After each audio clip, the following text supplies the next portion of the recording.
Praise the lord. Hallelujah. ప్రభు అయిన యేసుక్రీస్తునామం పేరిట మీ అందరికీ శుభోదయం. ప్రియ దేవుని బిడ్డలారా, బాగున్నారా? 22వ తేదీ 12వ నెల 25వ సంవత్సరం.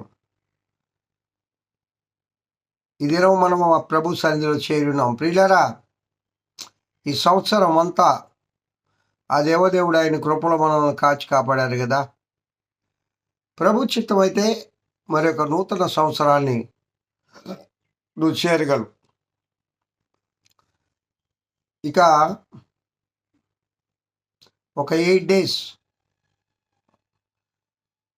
ఆర్ 9 days పోతే మనం నూతన సంవత్సరంలోకి అడుగు పెడతాం. ఆ దేవదేవుని కృపాబాహుల్యం చొప్పున మన జీవితాన్ని ఆయన ఈ లోకంలో జీవింపజేస్తూ ఉన్నాడు. యేసు ప్రభువారు ఆది యందు వాక్యం ఉండెను, ఆ వాక్యము దేవుని యొద్ద ఉండెను, ఆ వాక్యమే దేవుడై ఉండెను. కింద వచనాలకు వస్తే ఆ వాక్యమే శరీరధారి అయి మన మధ్య నివసించుండెను అని రాయబడింది. యోహాను గారు చాలా వివరంగా నర్మగర్భంగా యేసుక్రీస్తు వారి యొక్క జన్మదినాన్ని గురించి చక్కగా వివరిస్తారు. ప్రియులారా, ఆయన ఈ లోకానికి ఎందుకు వచ్చాడంటే జీవం ఇవ్వడానికి, వెలుగునివ్వడానికి అని రాశాడు. ఆయన తన ప్రజలను వారి పాపముల నుండి విడిపించుటకు యేసుక్రీస్తు ప్రభు వారి లోకానికి వస్తున్నారు.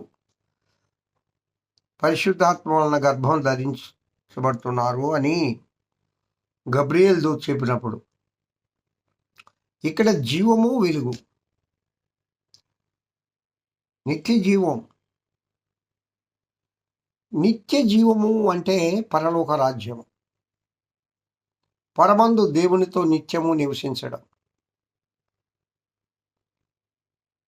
ఎవరైతే ఐ ఆమ్ ద లైట్ అంటాడు ఆయన, ఈ లోకానికి వెలుగు ఆయనే, మనకు వెలుగునివ్వడానికి వస్తున్నాడు. చీకటి అంటే పాపము, వెలుగు అంటే పరిశుద్ధత. పాపము లేనివాడు ఆయన, పరిశుద్ధుడు, నిష్కల్మషుడు, నిందారహితుడు. మచ్చ అయినను, ముడత అయినను, అటి డాగు అయినను, అటిది మరి ఏదైనను లేక. సంఘం ఆ విధంగా ఉండాలని దేవుడు కోరుకుంటూ ఉన్నాడు. సంఘం అంటే నీవు నేనే. మనం ఆ విధంగా ఉండాలంటే ఆ వెలుగును ధరించాలి. ఆ నీతి సూర్యుని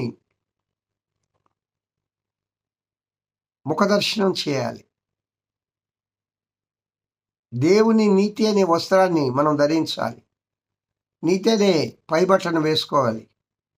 నీతి అనే మైమరువు తొడుక్కోవాలి. ప్రియులారా, దేవుడిచ్చే సర్వాంగ కవచాన్ని మనం ధరించినప్పుడు మాత్రమే వెలుగు బిడలంగా చీకటిని జయించగలం. ప్రభువారి లోకానికి వచ్చిందే మనకు వెలుగునివ్వడానికి, పరిశుద్ధతలో నడిపించడానికి. పరిశుద్ధతలో నడిచిన వారు నిత్య జీవానికి వారసులవుతారు.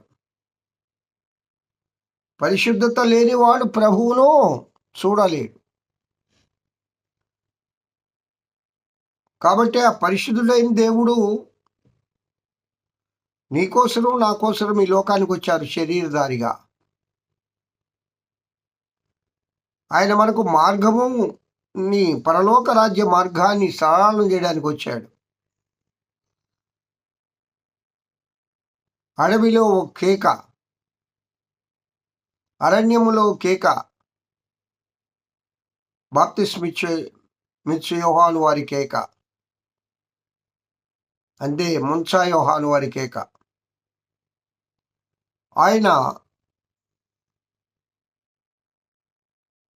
పరిశుద్ధతలో నడిపించడానికి వచ్చాడు. ప్రియులారా, పరిశుద్ధుడు ఆయన. పరలోక రాజ్యానికి మార్గము చూపించడానికి వచ్చాడు. I'm the way, I'm the light అంటాడు ఆయన. నేనే జీవమును, నేనే వెలుగును, నేనే మార్గమును, నేనే సత్యమును. I'm the truth.